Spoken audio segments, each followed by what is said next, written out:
This conference will now be recorded. Good morning, everyone. I am pleased to welcome everyone to today's audit and regular meetings of the Hudson River Blank River Regulating District here at our second field office in Stillwater. And to those board members and members of the public participating both here and virtually as well. The agendas are available at hrbrd.newyork.gov under board meetings. We ask that you please close other programs on your computer or phone, silence your cell phone, and mute your audio when not speaking. The conference organizer will monitor programs chat function for public comment. I'd like to call this meeting of the Audit Committee to order. Our first order of business is the Pledge of Allegiance. Pledge allegiance to the flag of the United States of America and to the republic for which it stands, one nation, under God, indivisible, with liberty and justice for all. Thank you. Roll call. We have roll call, Mr. Leslie. Committee Chair Albert Hayes. Here. Committee members Kenneth DeWitt. Here. Richard Byrd. Here. Board Chair Mark Finkel. Here. Board members Alfred Candido. Here. Nicole Allen. Here. And Timothy Reagan. Here. Executive Director John Callahan. Here. General Counsel Robert Leslie. Here. Chief Engineer Robert Fulton. Here. Chief Fiscal Officer Timothy Renacha. Here. And Compliance Officer Stephanie Rizicki. Here. All accounted for. Thank you, Mr. Leslie. At this time, I'd like to have a motion to adopt or revise the meeting agenda. I'll make that motion. I'll second. Motion, second. Mr. DeWitt. Mr. Byrd. All in favor? Aye. Any opposed? Motion carries. And now I'd like to have the approval of the September 13, 2022 Audit Committee meetings minutes. Can I make a motion of that? I'll make a motion. Mr. DeWitt. Second. Mr. Byrd? I will. All in favor? Aye. Any opposed? Carries. Now we are starting under committee business, under new business. We have the presentation of independent audit by Nora Galeros of Galeros Robinson Certified Public Accountants, LLP, for year ending June 30, 2022. Mr. Benicia? Thank you, Mr. Chair. Gives me great pleasure to introduce Nora Galeros, the partner in charge of Galeros Robinson's government and not-for-profit group. Nora has over 20 years of experience in performing consulting, financial audits, and compliance engagements, serving governmental and not-for-profit entities, as well as employee benefit plans. She's a member of several organizations, including the American Institute of Certified Public Accountants, the New York State Society of Certified Public Accountants, and the New Jersey Society of Certified Public Accountants, where she's also a member of the Governmental Accounting and Auditing Interest Group.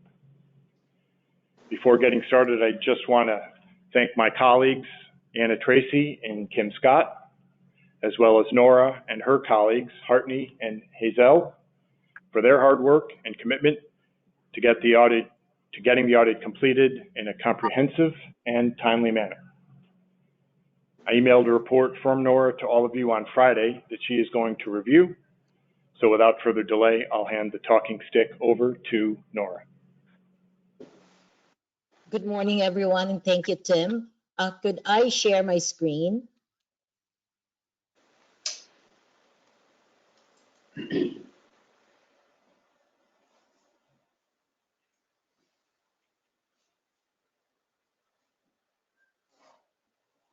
There it is. We can see it. Okay. Tim, are you sharing the screen, or would you like me to share the screen? Go ahead and share your screen if you have the capability there. Okay, someone will assign me. If not, if you can just please share the screen. or I can walk them through the document. I think we are looking at, Nora, if your screen says, forwards the October board meeting, we are looking at your screen now. Okay.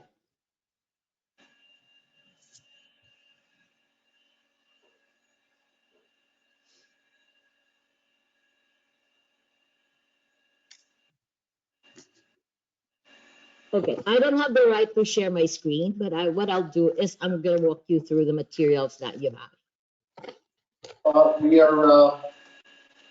We believe we are looking at your screen. I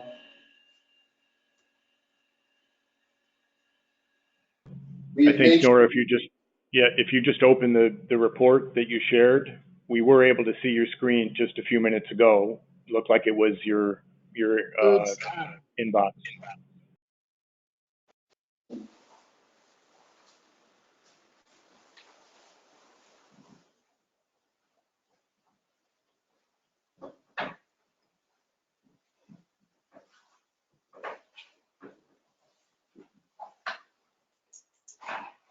So the materials that you have includes 3 sets of documents. The first one is our official communication to the audit committee, who is charged, who has the governance, in other words, over the audit of year ended June 30, 2022. As required by standards, we are to report to you, especially the results of the audit of June 30, 2022. The document includes an attachment. The first attachment is the financial statements with our independent auditor's report for the year ended June 30, 2022. And the other document attached to it is Exhibit B, is the management representation letter that Tim has signed off. What it is in writing, management representation that all of the documents that we have asked for, that we have requested for us to complete the audit, has been provided, and that the information provided to us, they're all accurate and truthful. And then Exhibit C is there are 2 sets of proposed adjusting journal entry. The first set is for Hudson River, and the second set is for Black River. So the financial statements that I'm going to discuss with you is the consolidation of both Hudson River and Black River. Okay. In the required communications, we are to talk to you about certain elements. The first one is to clarify that our responsibilities with regards to the financial statements is to perform sufficient amount of work based on 3 sets of standards, or 2 sets of standards, I may say. The first one is based on generally accepted auditing standards of the United States. And the second one is government auditing standards. It is because Hudson River, of course, is spent government dollars. Now, what does government auditing standards mean as opposed to generally accepted auditing standards? Now, generally accepted auditing standards is for us to look into the financial statement amounts that are included in your financial statement, again, perform substantive work. And that substantive work include risk assessment. And what it is that the risk assessment include really understanding the processes in place. That includes the policies and procedures that drive those processes, and that result in the numbers at the end of the year in your financial statements. And then once we've completed that work, we are going to provide an opinion on whether or not the financial statements are not materially misstated or fairly stated, right? So again, we are not providing an absolute assurance that the financial statements are 100% perfect. It's because the work that we do is based on a sampling, is based on a sample, but our sample is large enough that we can back that opinion on your financial statements. Now, what does government auditing standards mean to you? What it is that we are required not only to look at the numbers at the end of the year, but we're also to look into the internal control over financial reporting of the regulating district. And if there are any findings that we've noted, we have to include it in our report, and we have to report them to you. Okay. Now, the second paragraph on our required communication is also, again, to just remind everybody that the financial statements are not our responsibility, but that of the regulating district's management. Okay. So what we are, again, when you look at the report, it's a thick report. What we have in there are just the two items there. The first one is our independent auditor's report on the financial statements, and the second one is our independent reports on the audit based on government auditing standards. Now, the report also include notes to the financial statements. Okay, the notes to the financial statements are required disclosures. So the financial statements are not complete unless the note disclosures are included. And those note disclosures include the policies, significant policies and procedures that affected the financial statement amounts in the financial statements. It also explains some of the fluctuations or significant amounts in your financial statements. And without the financial statements disclosures or notes to the financial statements, again, that financial statements is considered incomplete. So because the notes disclosures are required, we are also, as auditors, required to look into the notes disclosures provided by management. And note disclosures, we've noticed, especially the accounting policies that had been implemented from year to year, we notice that they are consistent. And if there are new standards, which I will go into in a little bit, had been included also and explained on whatever impact these new standards had on the financial statements had been captured. Okay. Now, I talked about the notes disclosure and what had happened in fiscal year 2022 that are considered new.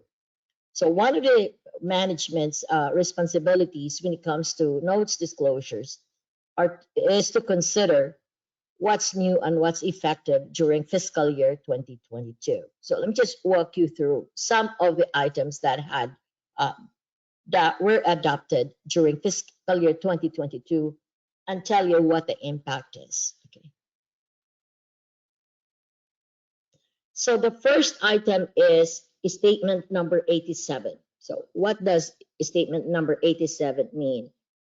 Statement number 87 requires the regulating district and similar organizations that leases are to be capitalized. In other words, there is what we call right to use account in the balance sheet or the statement of financial position of the regulating district that now includes the amount of leases that the regulating district has based on contracts. Okay. Now, related to that is a recognition of future liabilities related to those leases. Okay. So now once we go into the statement of financial position, you will see that there are four things that are included now in your financial statements that you did not see before. Leases in the past, especially the right of use of other people's assets or other entities' assets, had always been expended, right? But in this year's financial statements, beginning this year, and also retroactively implemented during fiscal year 2021, because the regulating district is providing a comparative financial statements, you will now see an asset is called right to use, and you will also see a related liability based on present value calculation of those leases that you have in contract with landlords or other party as part of your liabilities. Now, the regulating district also leased out certain assets, okay? So what does that mean to the regulating district? That means that you also have what we call deferred revenue, okay, for future revenues out of these leases, but you also have to recognize receivables, okay, for future receipts related to these leases. So it's a little complicated, and I give credit to management for putting together the big Excel schedule, capturing all the leases that are been leased to the regulating district and those assets are leased to other parties. Now, the second statement is statement number 1, conduit debt. Now, in your case, there is no conduit debt where the regulating district guarantees someone's debt, right? So, but again, statement number 91, although it has no financial impact to the regulating district, that had been evaluated and implemented, that in the event there will be conduit debt in the future, then this statement is already, or the policy related to this statement is already in place. Statement number 2, Omnibus 2020, paragraph 67, it's really just a clarity statement for the implementation of statement number 87. The next one is statement number 93, replacement of interbank offered rates.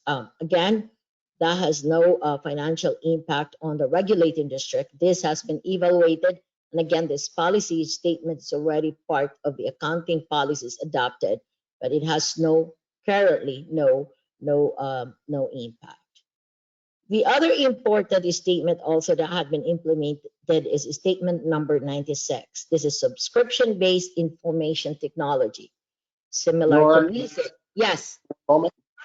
Yeah, we're following along in our board packet, and we've got a request from the board member, a board member here to just indicate perhaps the page you're on so we can follow along. Okay, sure. Okay, so that would be on your PDF. It's still on page 4. Okay, in your PDF, page 4, accounting policies and practices. Okay, page 4. We just want to find that. We don't have a PDF. We've got a printed copy. Could you,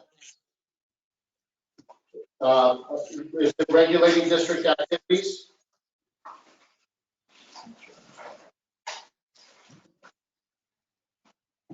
Or perhaps, and I'm not sure, Tim, if you have a printed out copy of the board packet.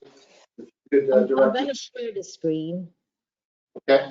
It's here, but I could not. Hold on a second. Not sure. All right. Has she been made a presenter? No. We've made you a presenter. You may see in the bottom part of your screen, Nora, 4 icons, one of which is a screen. And if you tap that, we are looking at your screen now. We see an open inbox, perhaps.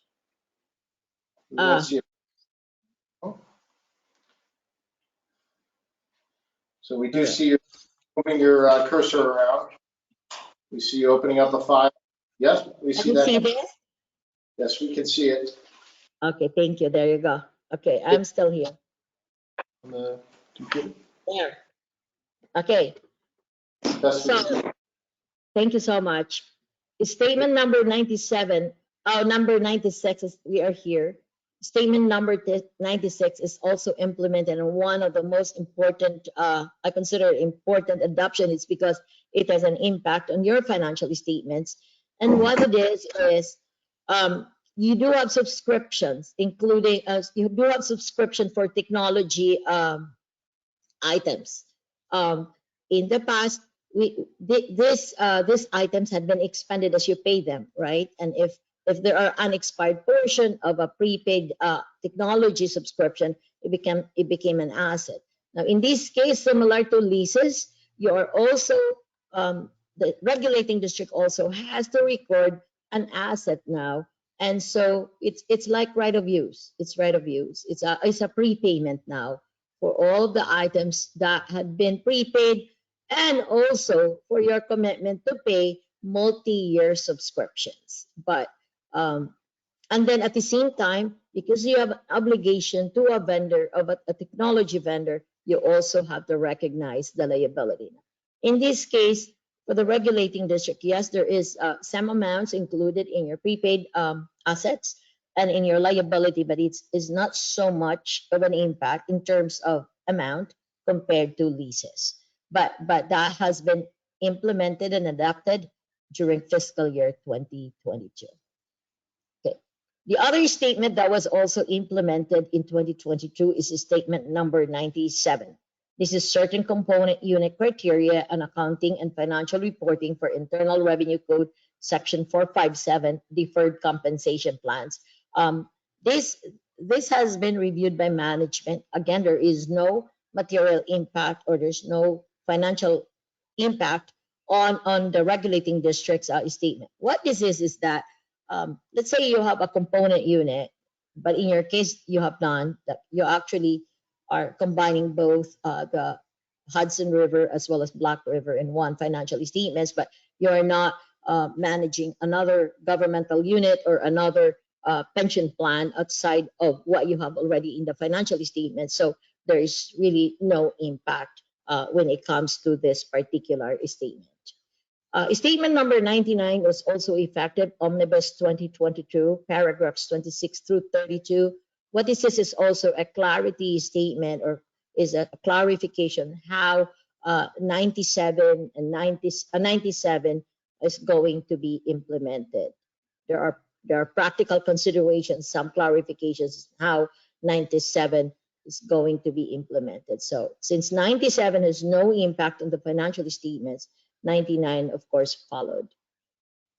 Now what does statement number 100 represent? Statement number 100 is accounting of changes and errors or corrections in the financial statement. So this one is more so on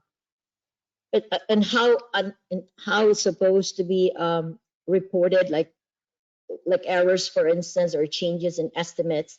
It has to be reported prospectively as opposed to going back, how many years. So it's also a clarity statement on how errors or changes in accounting policies need to be presented in the financial statement. So there's a lot of statements. Again, there's a lot of statements that had been adopted during fiscal year 2022, and they have been properly reflected in your in the regulating district's financial statement. They're all described under note 3.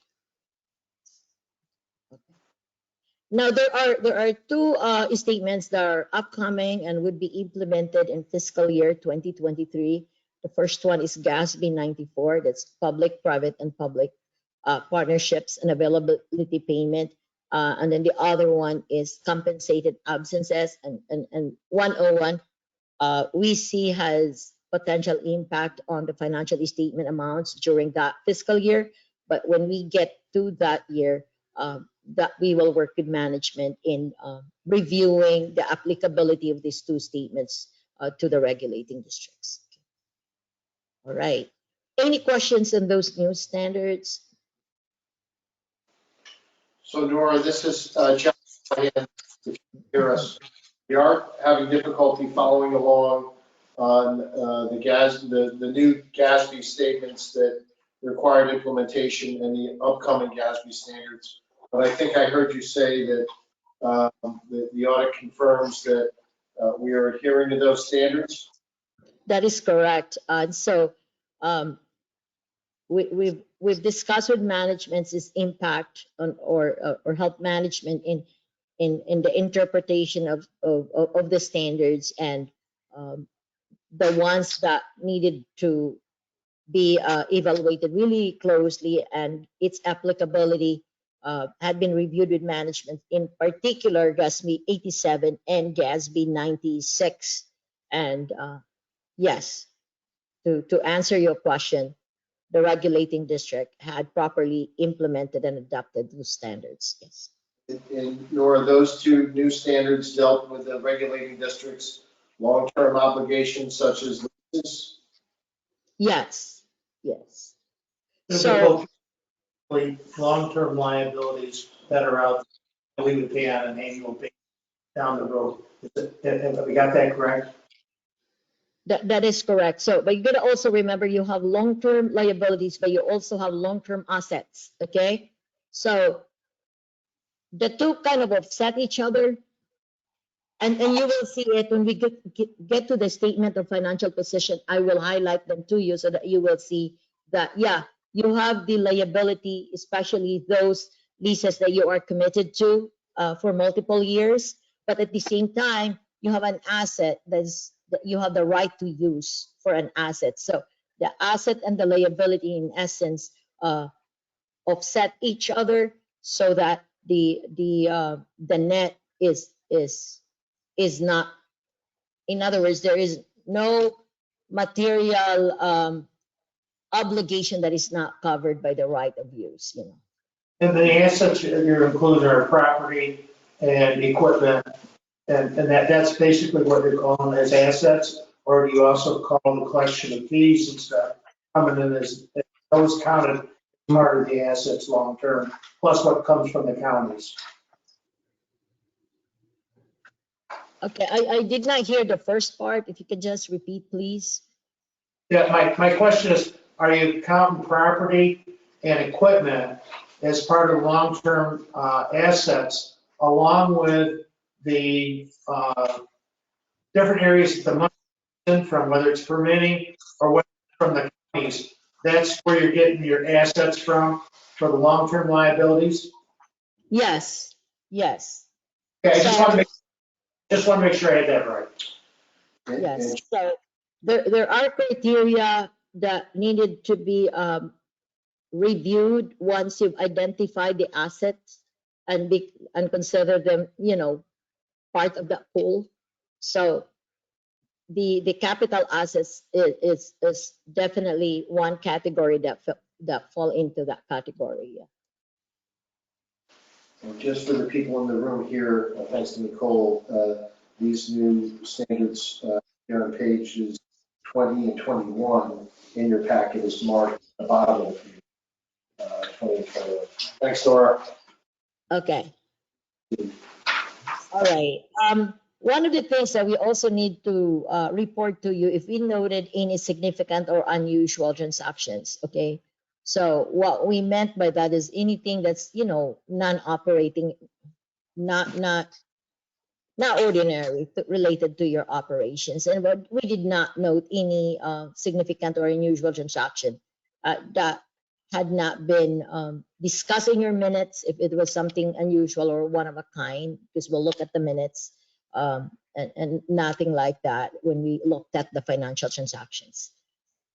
We also look at management judgments and accounting estimates just to make sure that there is no manipulation of the estimates just so the financial statements will look good. So we did not note anything like that. All of the estimates, especially on the lives of the assets that affect the calculation of expense and accumulated depreciation or the revenues, we found them reasonable and consistent with what the regulating district had been doing from year to year.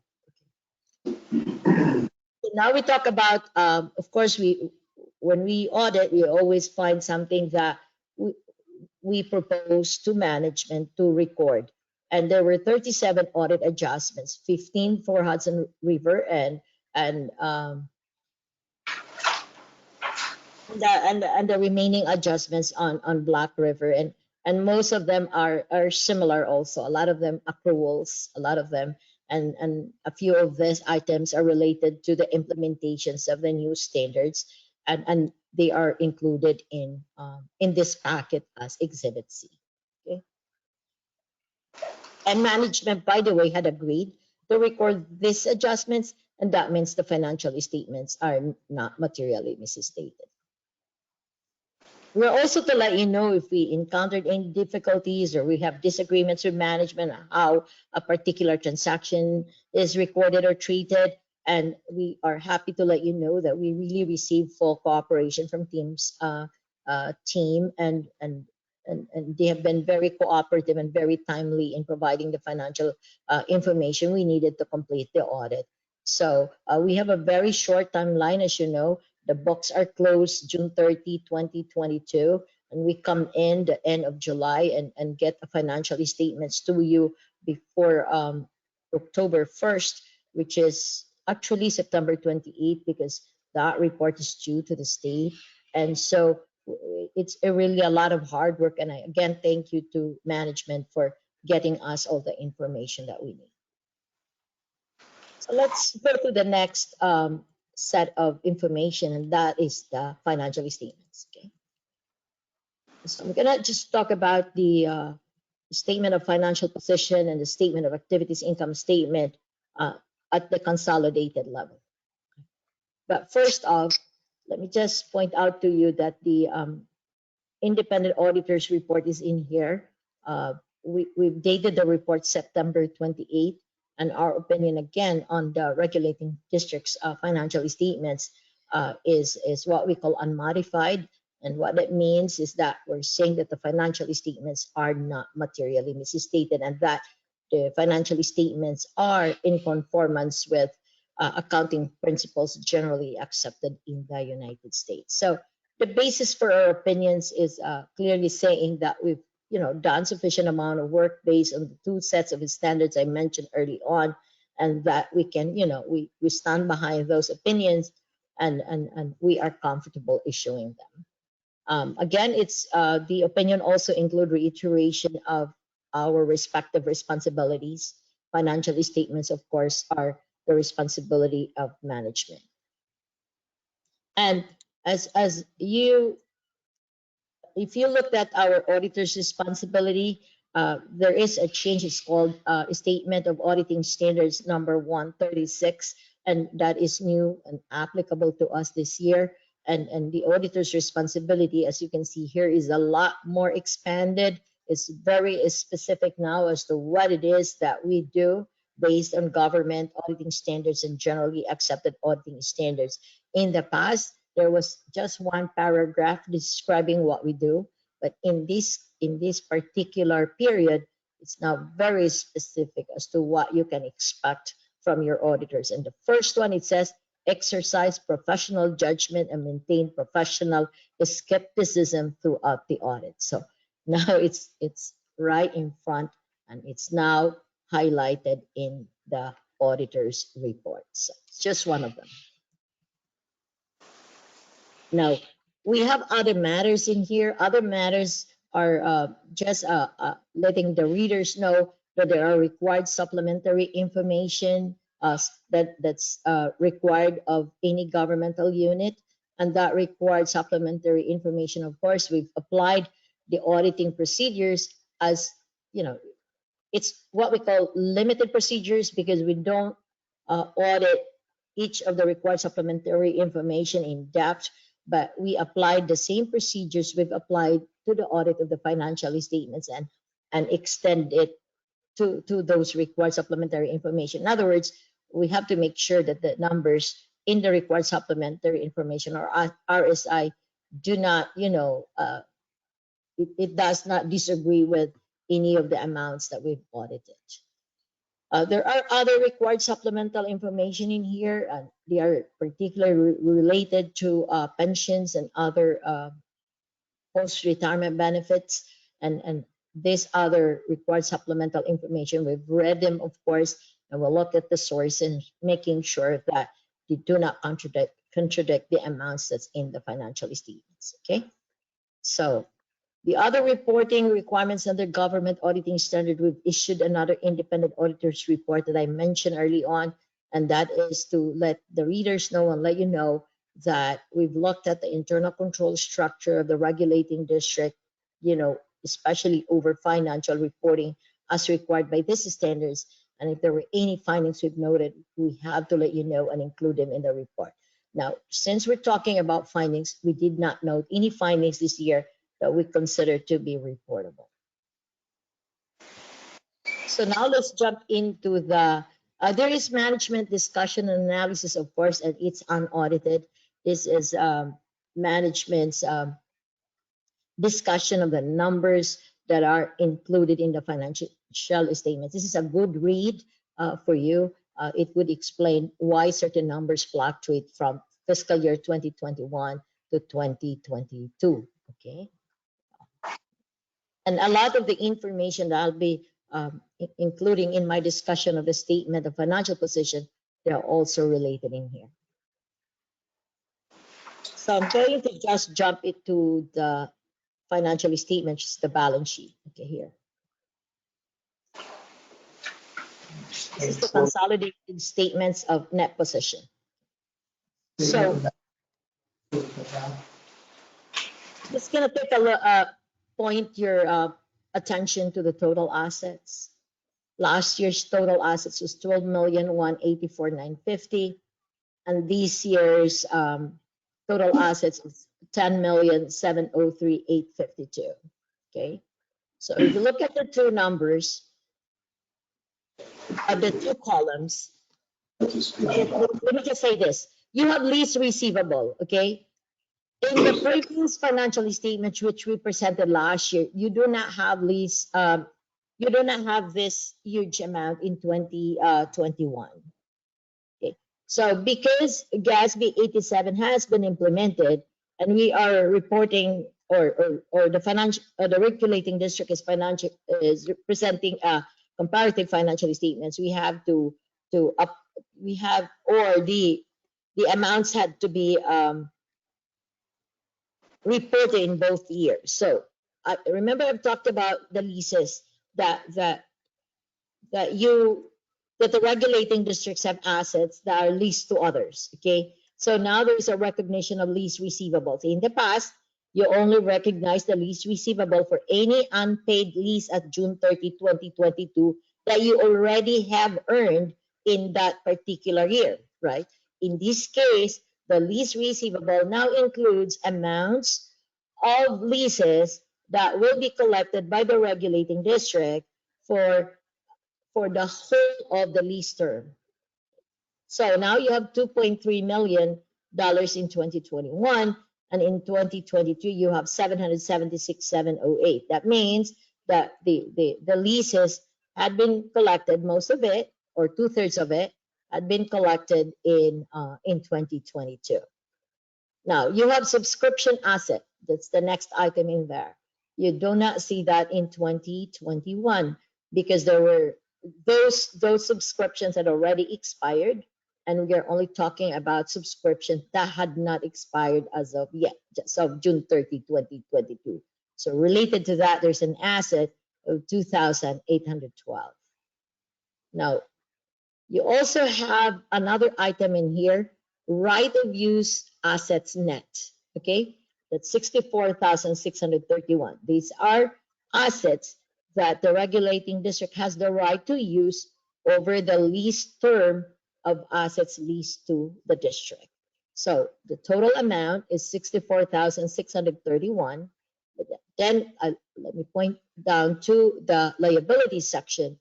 Now you have the liability relate to the lease, okay, of 57,728.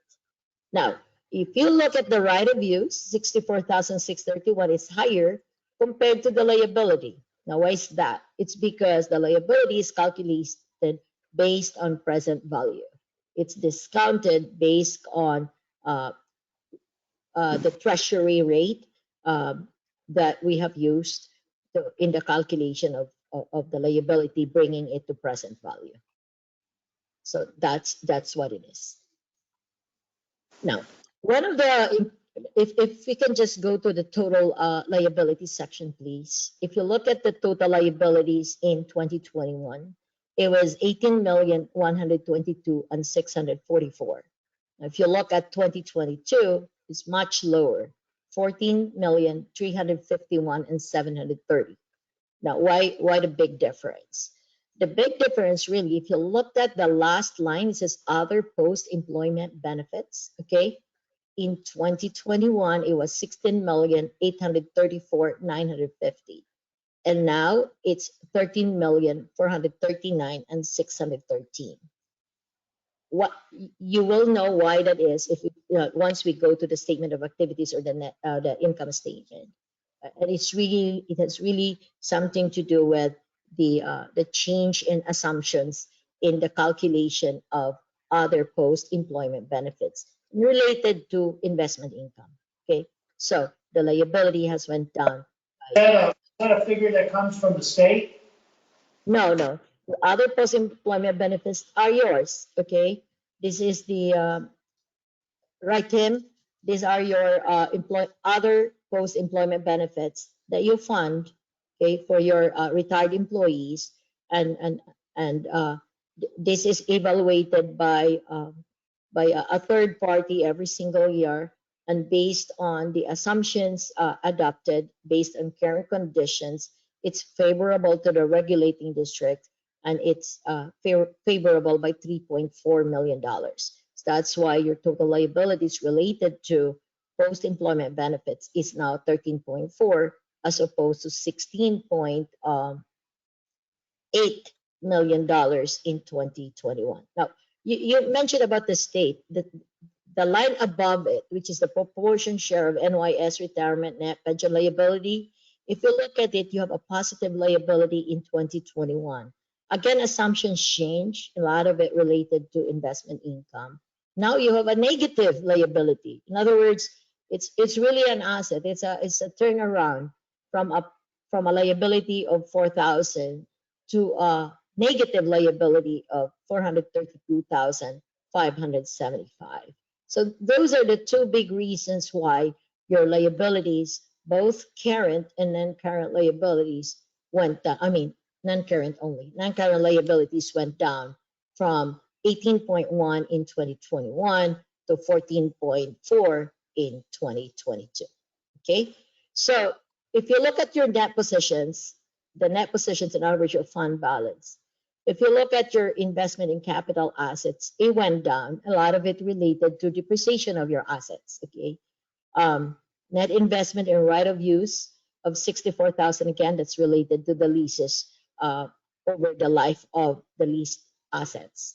But your unrestricted net position had actually improved from a deficit of $10.9 million now to a deficit of 6.3. It's still a deficit, but a huge improvement, and a lot of it related to a favorable swing of the other post-employment benefits and the proportionate share of NYS retirement net pension liability.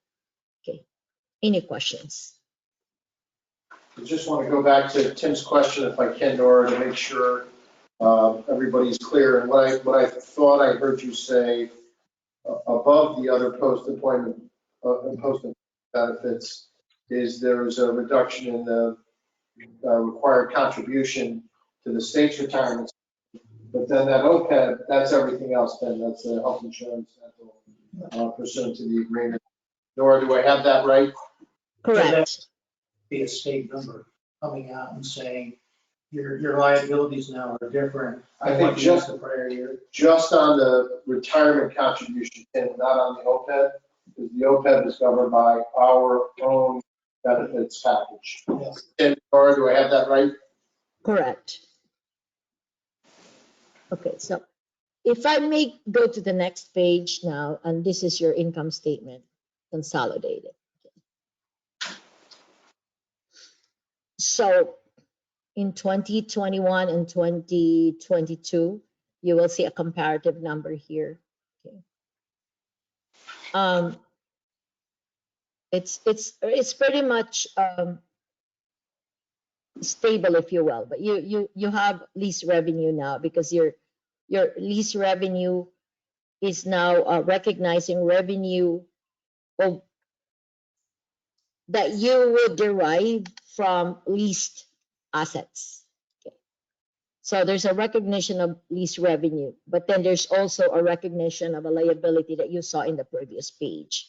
But the new standards require that there is recognition of revenue on the lease items. See the one that's driving that reduction of a liability, other operating expenses. You see other post-employment benefits, $4.2 million. That's a reduction of expense right there. Again, based on new sets of assumptions, a lot of it related to investment income, future investment income. Last year, as you can see, it's a positive number. It's a true expense, $1.5 million. But in this case, it's more like a revenue of 4.3 million as opposed, or 4.2 million as opposed to an actual as a positive expense. change in assumption. I don't know what would happen next year, of course. You get an evaluation every single year, and that gets reported as we get that as well. Okay. So if you looked at your change in net position, last year it was a negative number. In other words, your expenditures exceeded your revenues by 775,256 under the 2021 column, and that's the third number from the bottom. But in this year's income statement or statement of activities, you actually have a change in net position of 4.5 million. And that's the reason why your net assets at the end of the year went down from $8.4 million to $3.9 million, which was reflected on page 11 of the financial statements. Any questions? I'd rather have Tim explain it to us. Yeah. I'll call, so. Yep, Tim Reagan is going to follow up with you, Tim, with a couple of follow-up questions on that. Okay, so if you want to see the details of where this number came from, it's going to be in note 10 of the financial statements. I would leave you to take a look at that, and if you have any follow-up questions, you certainly let us know via Tim, and we will provide clarification or answers to your questions. Okay.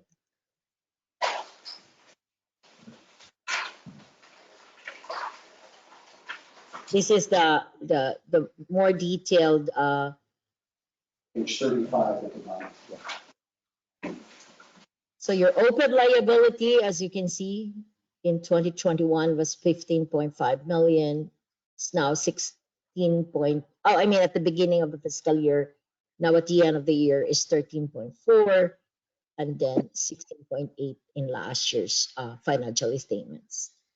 So these are the components of how it went to 13.4. So service cost is an increase, interest cost is an increase, but differences between expected and actual experience and change of assumptions. It's a favorable number of 3.6 million dollars, and the benefit payments, of course, is a reduction of a liability. That's the amount you pay during the year. So that's the reason why your open liability at June 30, 2022 is $13.4 million. Okay, so that concludes our presentation of the results of the June 30, 2022 audit. If there's any question, I'm here to answer. If there's any follow-up question, again, we will be very happy to provide them to you, the answers.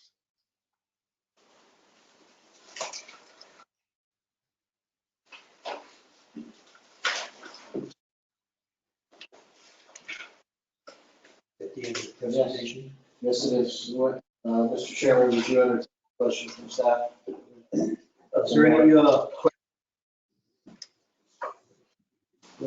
questions? Let me just ask quickly, if I can, Mr. Chairman. Nora, you mentioned the term for those of us for whom fairly stated is sort of a new term. Does that replace the old sort of clean audit or unmodified or unqualified? That's new terminology. I take it for an A+. So Yes, it's the highest opinion an auditor could give. So yes, it used to be unqualified. Now it becomes unmodified, which is fairly stated or not materially misstated. Yeah, the same, and the highest opinion. thank you, Mr. Chairman. Thank you, Nora, for the presentation. And again, thank you so much also for the trust. And Tim, again, thank you so much to you and the team. Thank you. If there isn't any more questions, I'd like to have a motion for adjournment. Everybody second that? All in favor? Carries. No, you just, Adjourned. you could hit this and just say you're just.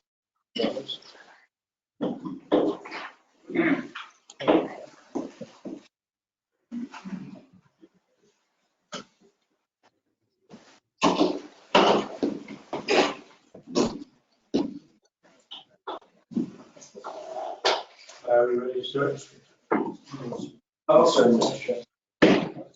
Good morning, everybody. I'd like to call the October meeting of the Hudson River Regulating District to order.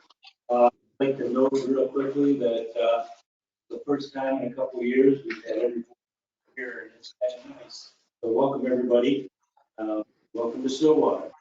A roll call, Mr. Leslie. Well, that makes roll call easy. Everybody's here. Board Chair Mark Finkel. Here. Second Chair Kenneth DeWitt. Here. Board Member Albert Hayes. Here. Albert Candido. Here. Albert Candido. Richard Bird. Here. Nicole Allen. Here. Timothy Reagan. Here. John Callahan. Present. Robert Leslie present. Chief Engineer Robert Fulton. Here. Tim Municha.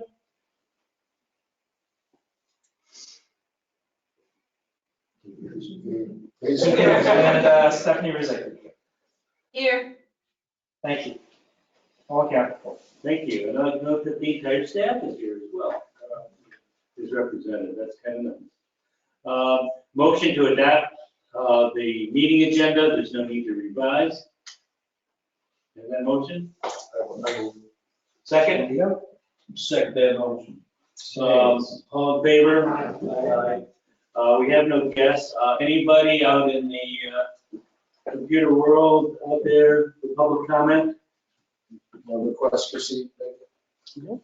Hearing none. The next item is approval of the September 13th regular board meeting minutes. Motion? Second. Second? Candido, Mr. Bird. All in favor? Aye. Any opposed? Next, report of our executive director. Mr. Calvin. Thank you, Mr. Chairman. In recognition of our robust agenda, I'll just note a couple of things from my report, which appears on pages 68 and 69 in your board packet. Just want to note that thanks to Mr. Medici's great work, Mr. Leslie's great work, and the support of the board, we finalized requirements and conditions on the lease for a new Albany office space at 54 State Street. In Albany, as the board will recall, our move is necessitated by the fact that our current building is being sold. We have not executed that quite yet, but we're in the process of doing that and expect that lease to be executed very shortly, which time we'll turn our attention to effecting the move seamlessly. Just also want to note briefly and thank the work of our HRA operations manager, Matt Hinter, and our foreman, Dave Ioli, in working with our great partners around the Great Stop Valley Lake, the Safe Lake Initiative, to construct a small life jacket motor station. This is a project we've been doing along with so many others in partnership with the Safe Lake Initiative, the Craig Family Foundation, the Henry D. Ross III Memorial Fund, and folks that have some guests show up and need an extra quality life jacket. We'll have designated areas so that everybody can wear it and stay safe on the water around the reservoir. That's been constructed at our Sacramento Field Office facility and will be in operation next spring. And with that, I'll pause for any questions. Any liability on those life reserves? So this Because I know you can't bring it into the dump to reuse or something like that. Right. So one of the standards that the Safe Lake Initiative has established, and we're working closely with them to adhere to those standards, is having available life jackets. They're only donated from organizations like Boat US or other boating safety organizations in the Coast Guard Auxiliary. So you don't have people clearing out their basements or their garages and just dumping life jackets. That does require some ongoing monitoring, which we're prepared to do. So you're saying you can't take them from people who have kids out growing the life jackets, in particular like babies. you can't bring them and donate them. Yeah, it's not a thrift shop, so to speak, but there are some standards that you can apply if you're looking at something that says is new but never used. And it may be donated by a private party if it's in new or like new condition and certified that it can be used, but what we don't want. And I understand, you don't want thrift. These are on loan. These would be on loan. So it's kind of like a loan. You see the loaning libraries, take a book, leave a book. And it's not just for people that are going out in the lake. You may have a pool and the grandkids come over or nieces or nephews, and you don't have the properly sized life jackets for kids to be in the pool. The idea is to not have an excuse for having kids or adults recreate on or near the water without a PFD, right? To take out the impediments to using the water safely. So not to overlay this. But if you have that standard that you have to follow for liability risk, where it has to be ready or donated from one of the acceptable organizations. So I borrow it, I use it for a week, and I bring it back. What if I didn't bring it back in the proper operating? There is some. Who does that inspection, and then what happens to our risk funds? Good question. Now, the easy thing here for us is not to do it. No, I think it's great. I think it's great. I'm actually thinking of a greater use association. But that's a question that I was just thinking of, because you're absolutely right in the first.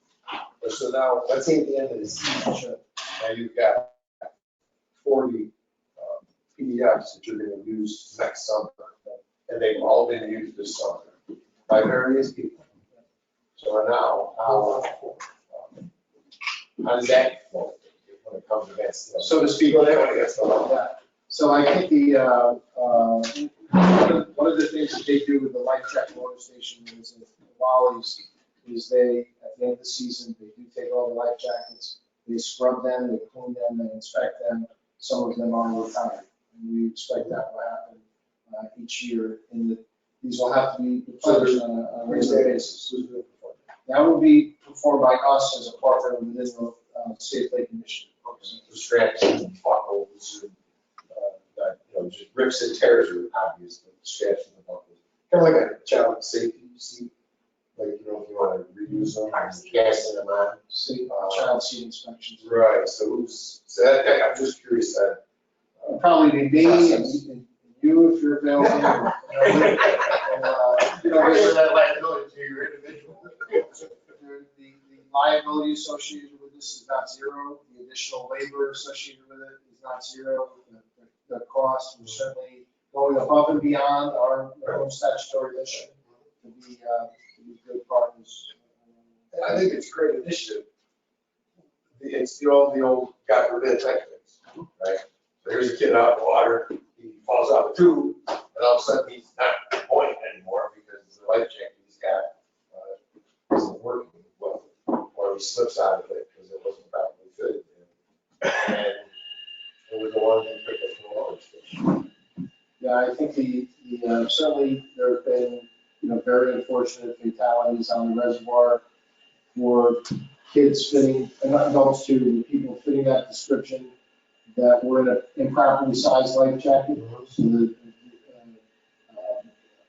facilities like this weren't available or no life jacket at all. Our hope is that partnerships like this will reduce those fatalities. And the positive side of that is I think about really young babies. If you want to take them out on a pontoon boat or a regular boat or anything, go out and try to find a life jacket and the cost of them.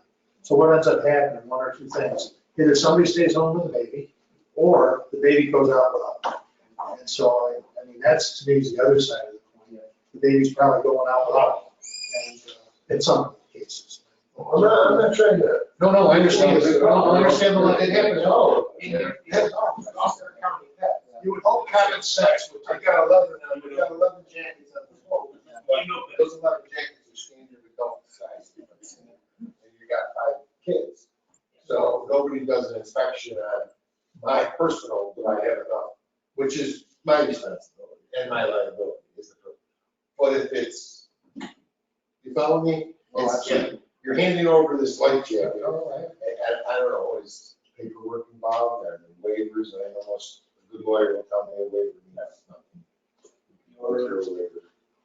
You're the captain of the boat, you're still responsible for Right. the sufficiency of the equipment you have. And that they're wearing the proper size. So if we hand it over to the family that's coming for the VRBO for the week, so you give them 5 white jackets, and you look at the kids, you give them each appropriate size, and then if they don't put them on the right kid, it's their problem. And it may be a distinction without a difference, but there's no handing over, there's no interaction. This is a kiosk. It's self-serve, there's no interaction. We have liability insurance, or we self-insure? We have insurance. We have to notify our insurance company. I'm sure Tim would say yes. All good questions. I have good questions. And I want to note also that in addition to the life jacket motor station, we've also done the life ring station at Great Sackendog and Continental Dam. We're also hosting the motor safety course with the Safe Lake Initiative on the 26th and 27th of this month at SFO. So we've shared that on social media, but people can help get the word out on that. As we know that the laws have changed, and if you haven't already taken a motor safety course, depending on your birthday in the next few years, you can meet. No. It's the drop dead date is 25 now. Yeah, January 1, 25, everybody regardless of age. Any motorized water. So we think that we're hoping to do this again. We hope It should. It's about us open.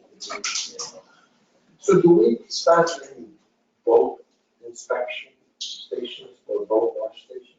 We don't, but the DEC has several around Great Sackendog Lake. I'm not sure what they have here at Stillwater.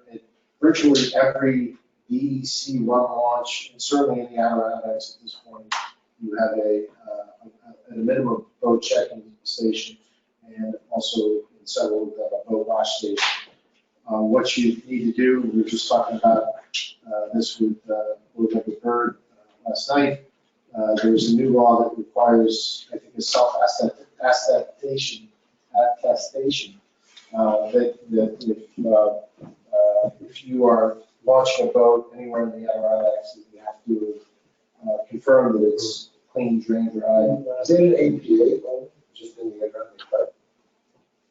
No, it's an organization. Oh, yeah, Adirondack Park. Yeah. Just one of their regulations?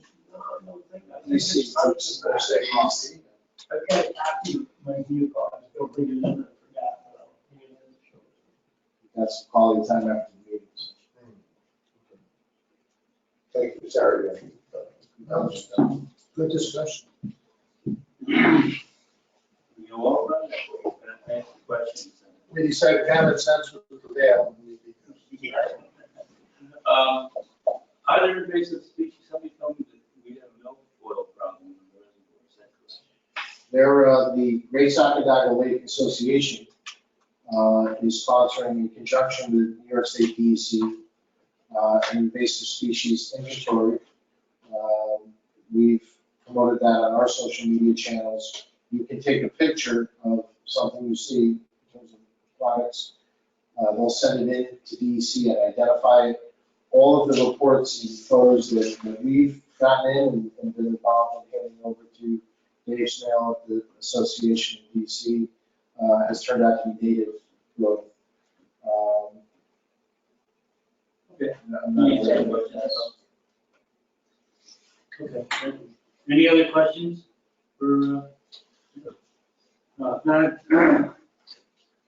contract actions?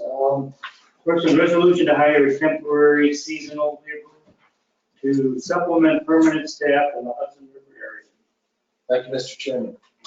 At its April meeting, the board authorized up to 6 temporary seasonal laborers. We were successful in hiring 5 this summer. Even though we have approval to hire up to 6 previously, we're coming back to the board due to the promotion of Matt Ginter to operations manager. And our sole employee at the Copperville Dam currently being on light duty. We have identified a resource gap among our staff that we're not ready to recommend to the board at this point. If we address that with the hiring of a new permanent employee. Therefore, we believe the flexibility afforded to the regulated district by a winter seasonal employee to help with the maintenance of that facility over the short term would best address that need. And since this previous approval from the board related specifically to the 2022 year, and this may expand to 2023, we're coming back to the board and asking for authorization to hire this additional single winter seasonal employee for work on the I'd like a motion authorizing. Can I ask one question on that? Is that full-time or is it going to be as needed? It'll be full-time, 37.5 hours per week, but the term of the employment would be at the discretion of the regulated district. So if at any time we determine that we do not, although this approval is for up to 26 weeks, if we realize that we do not have a continuing need after, say, 12 weeks, we would terminate that. And probably if it was a part-time job, less than 37 and a half hours, you probably can't find somebody to fill it. I think we would also, I think that's true for small, Mr. Reagan. I think we would have, that would be inconsistent with the provisions of our collective bargaining. So I wouldn't, I mean, that's not, you don't have that capability in the collective bargaining agreement to do that. I do not believe we do. Thank you. Okay, again, motion to hire temporary seasonal laborer to supplement the permanent staff in the Hudson River. I'll make that motion. We have a second. Second. Any further discussion? All in favor? Aye. Any opposed?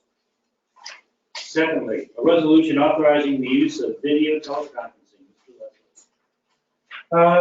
I would offer that on May 10th, via resolution 222305, the board adopted a procedure governing the use of video conferencing at board meetings. This was in light of guidance supplied by the executive chamber at that time. Since then, an updated policy makes it clear that in order to achieve quorum, at least 4 members must be physically present in the location or locations that are noticed. We had typically done that, but the new policy, new model policy put out by the governor's office was much more prescriptive. While the vote of a member participating via video link will be counted, that member participating by a video link that is not noticed as a spot where the public can show up, that member will not be counted towards a quorum. So for instance, if somebody goes to Florida and we don't notice the meeting as occurring at Saginaw Field office, the Albany office, and in Florida, then the meeting member who is in Florida can vote, can participate, but won't be counted towards the quorum. I assume it would be the same somebody calling from home. Right. There are a couple of other wrinkles brought forth by the model policy that we put forth. Typically, we notice our meetings about a week to 10 days in advance. This policy indicates that should an emergency occur, that board member must notify the board chair at least 4 days in advance in order that a new notice can be put out indicating that that particular member will not be available physically, but would be available remotely. Probably doesn't apply to us because we generally know more than 10 days in advance who's going to be Brandon, who won't be around. What's a quorum for? So a quorum is 4 of the 7 members, but unless we are doing something requiring a quorum of 5, that would be on it, basically, financing. Okay, so just one, Actually be required for the November meeting. I apologize for the interruptions, sir. If we take any action on the pledge. Yes, that would be required. We would require 5 members at that, in order to have 5 yes votes. Sorry. no, just so the question going back to, if you're at home and you're calling in from home, exactly how will that have to work now? So we would have to notice the meeting, Notice the meeting, just what we normally put out. the normal notice that we put out would then say wherever most people are showing up. And we could have 2 locations where people are 3 or 4 locations where board members are showing up. But if you were at home and wanted to be counted as part of the quorum, then the public would have to have access to where you are participating from the meeting in real time. Which means if you're doing it from your kitchen table, you have to invite the public in to sit at your kitchen table. If one notice the address, you have to notice the address. You have to notice the address. So We've done this numerous times for Mr. Rosenthal and Mr. DeWitt as they were out of town. And in those cases, you know, notice the, whatever it was, the rainbow room and did you ever have any takers when you do it? Just, they bring pina coladas and welcome. You know, we have to keep getting a bigger and bigger hall for that. So, I mean, it's certainly doable. It's just. But we need a little quorum. The bit- ideal thing is we're gonna need a quorum. At one of the 2 places that we typically. Right. What we have typically done is pick one place and everybody goes there. Yeah. If we're gonna be in trouble, for instance, this is at a remote location, and if you couldn't make it here, but you could make it to Albany, for instance, we could notice both Stillwater and Albany.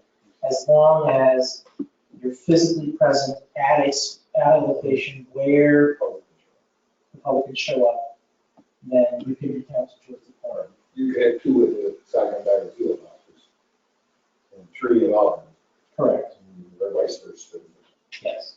And then 2 remote, because the 2 remote count for votes. It's just you can't count the votes for quorum unless you notice the address that they're going to be calling. That is correct. Okay. And personally, just, I think it's more valuable when we all get together in one place. I know there's times when we can't. It is, but it is also wonderful to be able to have a quorum with people not all in the same room. That has saved us several times over the last several years. The other things in the policy, the changes in the policy are things that we already typically do. We already post our meetings within 5 days well, we already record our meetings and we post the recording within 5 days of the meeting to our website. We already have little placards for everybody. We have little placards. So, You know, I am absolutely fine with that.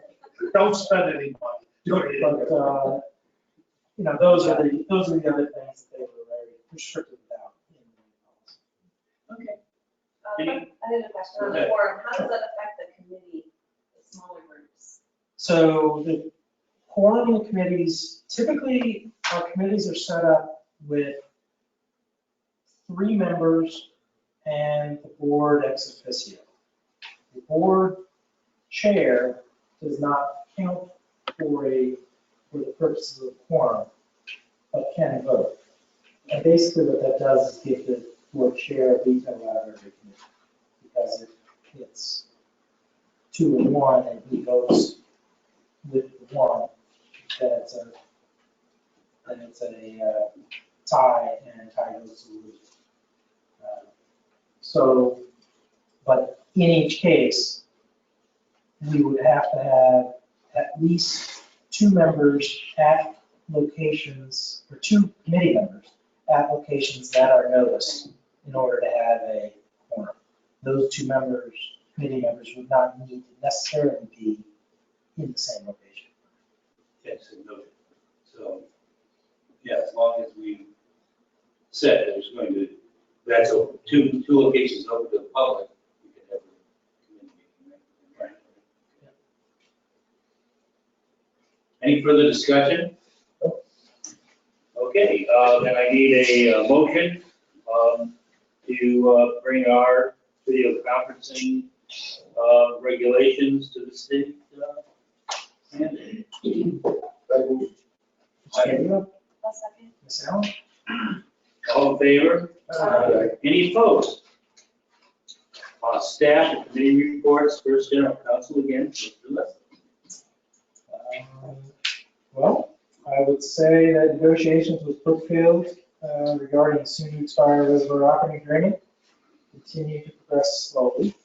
Erie is yet to supply their appraisal, or for that matter, respond to my communications refuting their contention that the fees under the reservoir operating agreement are duplicative of the headwater benefit. I think they made a pretty compelling argument, and they have not responded at all. Similarly, negotiations regarding the regulating district's purchase of the hydroelectric plant at Stillwater here also continue to progress. Those are going better. We are working with counsel for Stillwater to put together an RFP wherein 4 appraisers that have been selected by each party's appraiser would apply a bid to basically review the work that's been done so far. Once that happens, we'll be in a better position to understand what our final cost for that plant might be. They still seek roughly twice what we think we should be paying for it. Continue to work with Bond Council and Environmental Facilities Corp. and Mr. Nietzsche to define the security backing of regulating district's debt. I'm sure Tim will talk about that further. There were a couple of FOIL requests during the reporting period. No reports. Any questions for Mr. Lester? Thank you, sir. Next, compliance officer, Mr. Zicki. Thank you, Mr. Chairman. My report begins on page 79 and details my activity during the reporting period. I completed the quarterly internal control compliance audit of the Hudson River area office. The audit evaluates the effectiveness of our operational procedures and policies. Proper procedures are in place and no deficiencies were noted. Our revised access permit renewal application is in the final draft process. We will be scheduling a meeting in the next week or two to review our final design with IMC and CNY, our database and printing vendors. Upon final review of the new permit renewal application, we will complete an in-house test to ensure the data fields are correct. We anticipate ordering the new form by the end of the month. On pages 80 to 82 are the district's contract data sheets. As a reminder, the information is there for your review, and their inclusion in the board packet satisfies the public authority requirement. That completes my report. If you have any questions, if not, thank you. Any questions or comments? Thank you very much. Next, Chief Fiscal Officer, Mr. Nietzsche. Thank you, Mr. Chair. I hope everyone can hear me now. I can hear you.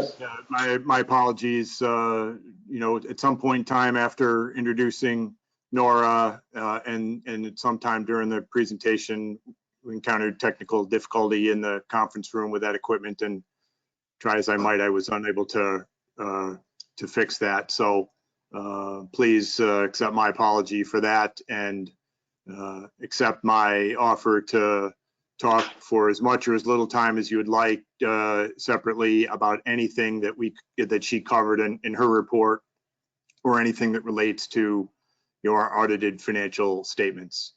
So in the interest of moving right along here, Rob Can I mentioned. question on that for a second before we start?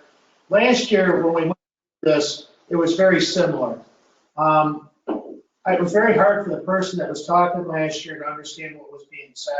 Same thing this year, to really be able to follow what's happening on this. So I'm saying this to the board.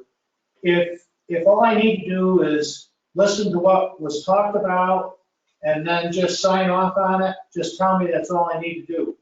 If you want me to understand, though, I really would like to be able to understand it a little bit better. And I didn't feel comfortable asking questions because I couldn't hear the answers that well going on. Now, if I'm the only one, let me shut up and move on. If anybody else feels the same way, then beat up. But if you don't feel like I do, then tell me to shut up, because I'll be good. No, I agree with that. I mean, you couldn't see the screen either, but you put stuff up. So we'll do everything we can to rectify those problems going forward. And my apologies once again for not being able to jump in with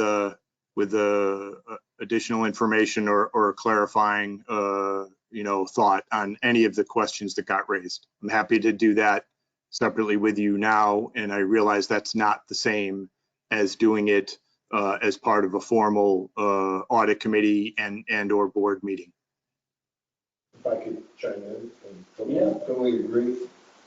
It actually was extremely confusing, and I had to really strain to understand as the spoken word, and then try to find wherever we were. It was almost as if we need to make this a work session of some kind. For me to feel that it was more than what you just said. If you want to just present us a written report and say, here's the audit, anybody read it, make sure so you're familiar with it, you got any questions? And I'm highlighting 2 things that were different this year, and that's it. Like any other financial report, then we could do that. But to get into this depth and spend 45 minutes, where I feel if I took a test right now, I'd get 25, maybe out of 100, and I'd be very embarrassed. So we should either make that a work session type meeting where we're all together, probably at the main office, the field office, and the auditor's representative is in person, and we can all look at a big screen and we can get almost like a tutorial of what this is. And if it's not that big of a deal, which you know how it is, you try to get to the last page, like everybody's talking for 5 minutes, I'm looking for the last page, because I want to see, did we fail or did we pass? That's what I wanted to know. We passed. We had a clean audit, or whatever the new terminology. But we had to learn about going around the tree 5 times and then going up the hill, and then on the other side, you got over there, back there is where you finish. Oh, by the way, you passed. I think that work session, quote, unquote, Mr. Candido, would need to be in the context of a regular board meeting. Yes. So I think we're hearing in person, and I think we're hearing all in one spot, and where we can go through on a large screen or a flip chart or whatever the presentation format is, each thing step by step with the ability to personally interact as we go. Yes. To get full clarity and confidence in everybody understands. The trick is that every 5 years, the principal auditor has to change.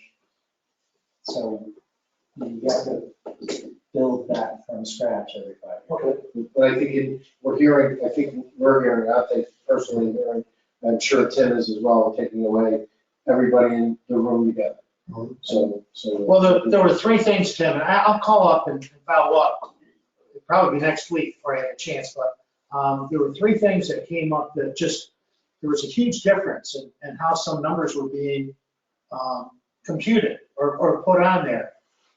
It's a clean audit, I know we're fine, but just trying to understand how, not necessarily why or anything, but what could happen if it went the other way.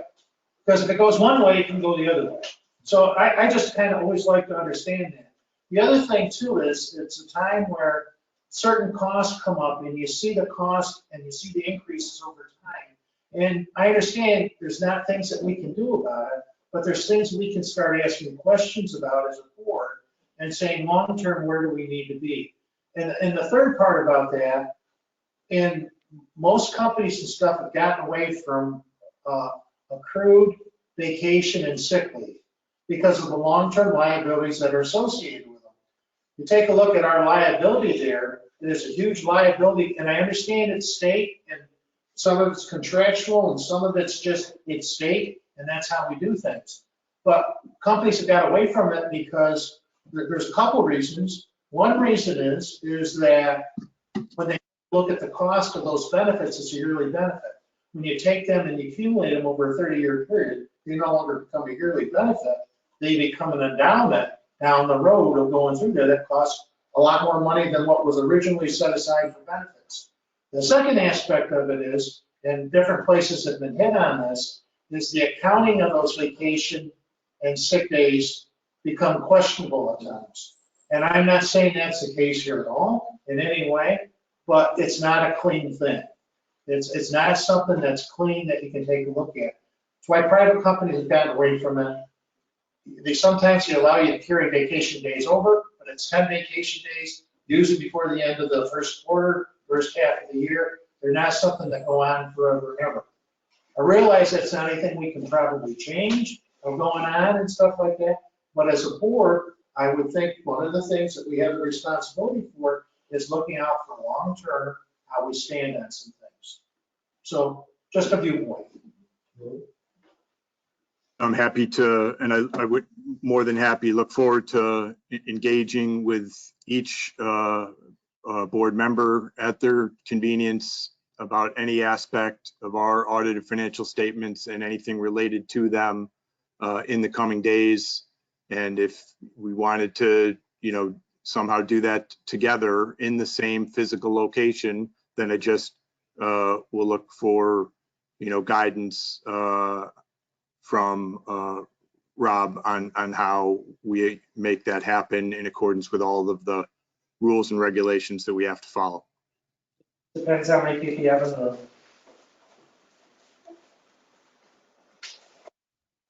room. So if no one has anything else they want to say about that, I'll just very, very briefly mention, Rob mentioned our work with EFC to finalize our conversion from the short-term financial arrangement to long-term debt. That's a work in progress, and we have every reason to expect, as a result of our interactions with them, that that's going to happen in the coming days. So it's just we're a non-traditional borrower in comparison to some of the most of the other folks that finance their capital projects with EFC. And it's been a productive conversation, but it has just been a process. Kind of related to that, and I ask you to mark your calendar for the meeting next month, because I and Rob, and along with our bond counsel, Duran Barlevav from Harris Beach, are going to be presenting a indenture, also sometimes known as a trust agreement, that is a legal document, spells out all of the rights, duties, responsibilities, remedies of issuers of municipal securities, aka us, the regulating district, and the trustee who administers the funds or property specified in the indenture on behalf of the bondholders. The indenture also determines the exact nature of the security of the bonds. We've talked about that in a prior meeting. Now we are pulling all that together, and we'll have a document to walk through, where I will certainly be in the room with you, and we will not have some of the technical difficulties that we had this time around, because this document will lay out important foundation as a regulating district, enters into a public sale of bonds sometime in the first half of calendar year 2023. And with all of that, I'm happy to answer any questions that anybody has about any or all of this. Any questions for Mr. Reed? Thank you, sir. Apologies once again. Next, our chief engineer, Mr. Folkman. Mr. Chairman, the report begins on page 106. Reed-Sockendike Lake, Indian Lake, and Stillwater Reservoir are all continue to draw down consistent with their respective target elevation curves. 6 Lake drawdown started at the end of September. Old Forge drawdown will start officially tomorrow with our releases to supply water for this weekend's Moose River Festival. Releases will be a little bit more than we need to meet our rate of drawdown over the last 2 weekends. Resume releases consistent with what we need to draw down all for. At the Hudson River area, we had about 100% historic average precipitation through the 25th of September. Inflow to Great Sockendike Lake was about 66% of historic average. And in the Black River area, about an average of 120% historic average precip. And inflow to Stillwater Reservoir was about 126% of historic average. I've included in my report some photos and a brief outline and details of the progress at Hawkinsville and the remediation of the outlet structure. When were these taken? These photos were taken in September. And they reflect the installation of the sandbag coffer cell on the east abutment and the beginning of dewatering of the east abutment, as well as some prep work on the west side, access to the west side of the spillway, and in the beginning of demolition of the east abutment, separating it from the spillway. Work now progressed to the point where that abutment on the east side is completely removed and progress is being made on preparation for concrete placement for the new abutment on the west side. Or excuse me, yes, on the east side, on the west side. And then on the west side, progress has been made. Installation of the sandbag coffer and in preparation for dewatering at that end of the spillway. So for the most part, we're progressing as expected. A few days delay here and there as a result of some rainy weather, but overall moving along according to plan. I have one question for you. Yes. I understand that lady's waiting for you over at Big River Station. You keep draining that water too long, and she can't bring your water. No, you see, You have a you see plan the on how you're gonna you get away see from the curve there from Stillwater. She doesn't care about your curve. I'm just gonna be buried in the town. I think that's right. I think they will be quite happy. They're happy this year. They should be, certainly for the 3 months, June through to September or August at least, above the curve and above the historic average. So it's good planning then. Yeah, well, I guess so. Mother Nature had its part in that too, so a little extra water at the end of spring. I'm happy to answer any other questions. Any questions? What do you work? Dewater. Dewater? Dewater. Thank you for your report. Any other board member questions or comments? I need a resolution for our next board meeting, which is November 9th in the Mayfield area. The Mayfield office. So move. Second? All in favor? Aye. And finally, a motion to adjourn. Well, I would notice that following the adjournment, the board's going to participate in a tour of the reservoir out to the Beaver River Station. Yes. I presume that no business will take place undertaken during that tour. Okay, so vote on the adjournment. All in favor? Aye. Any opposed? Thank you.